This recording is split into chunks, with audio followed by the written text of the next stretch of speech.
Cordial saludo, bienvenidos a este video sobre la creación de diagramas de flujo del curso de Introducción a la Programación para Niños.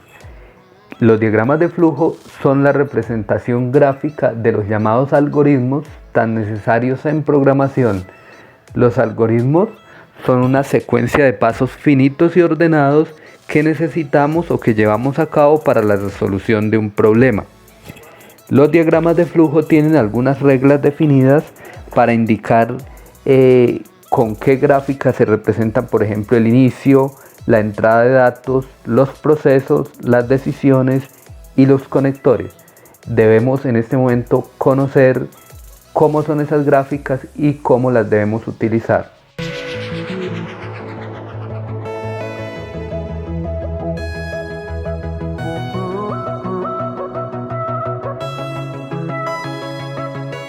La construcción de los diagramas de flujo la iniciamos con el siguiente símbolo. Ese mismo símbolo lo utilizamos también para cerrar o para finalizar el proceso.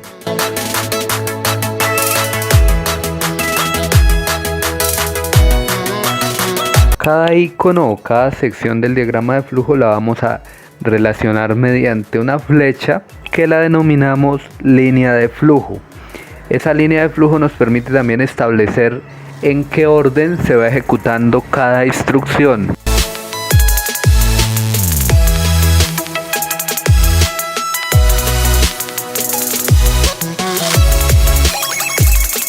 Para capturar el ingreso de datos desde el entorno que van a alimentar la problemática y para llevar a cabo el proceso utilizamos o dibujamos un romboide.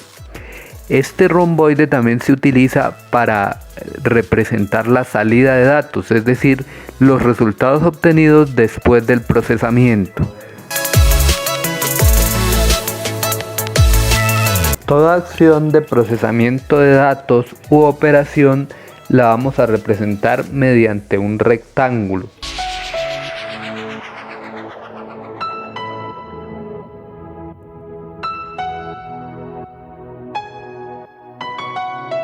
Cuando el sistema o el diagrama de flujo requiere que el usuario tome una decisión o se indique si algo es verdadero o es falso, utilizamos un rombo. De acuerdo a la decisión, se tomará una serie de instrucciones. Si la decisión es sí, se irá por un camino el diagrama de flujo, y si la decisión es no, tomará un camino diferente.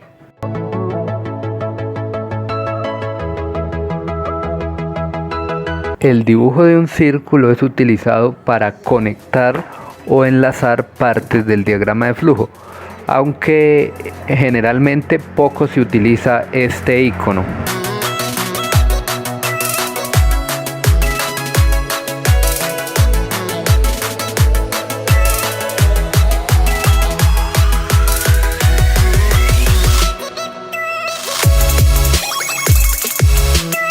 Ahora que ya conocemos los iconos que debemos utilizar para la creación de los diagramas de flujo, vamos a mostrarles un ejemplo y a explicarle cómo utilizamos cada uno de los iconos dentro de este diagrama de flujo.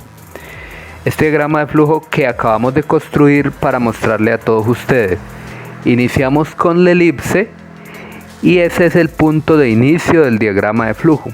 Después el conector nos lleva hacia un proceso denominado estudiar matemáticas. Pero el hecho de estudiar matemáticas nos lleva hacia una decisión o hacia un análisis de verdadero o falso. La decisión que debemos tomar o que el sistema debe tomar es si entendemos la temática. Si no entendemos la temática, tomamos el camino de buscar ayuda. Buscar ayuda la representamos mediante un proceso, es decir, mediante un rectángulo.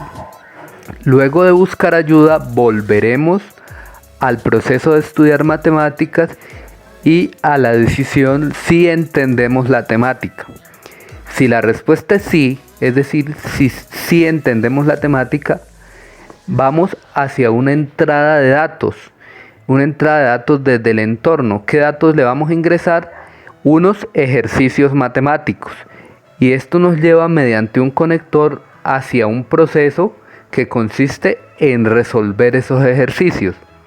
Una vez resueltos esos ejercicios mediante un proceso, tenemos ya una salida posterior al procesamiento que la representamos también con el romboide. Esa salida serán los ejercicios resueltos. Y una vez tenemos esos ejercicios resueltos, vamos hacia un proceso que es terminar la lección. Ese término de esa lección también la representamos mediante un rectángulo. Una vez terminada la lección, termina también el diagrama de flujo y lo representamos mediante la elipse.